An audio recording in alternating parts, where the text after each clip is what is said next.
This video explains how to use the washing machine at the Laurels. So the washing machine should be turned on, and you do this by turning the dial. Now you have various functions here, and at the end of this video I will have the manual, and also there'll be a link in the description. So if we just set it at the eco, which goes 40 to 60 degrees, you'll see it's lit up. You can change the temperature here by pushing this button. So you've got 60 degrees, 40 degrees. You also can change the spin speed by pushing this button.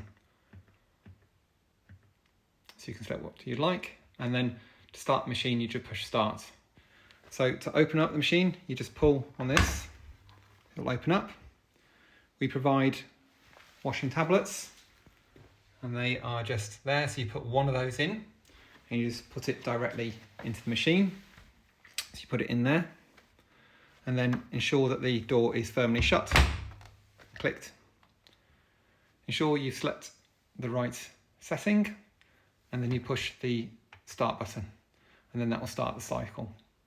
When it beeps at the end, you can turn it off, and then you'll be able to remove your clothes.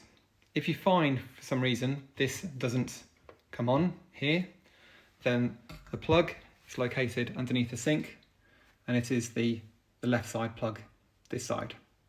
Just ensure that that is switched on. And that's how to use the washing machine at the Laurels. Thank you.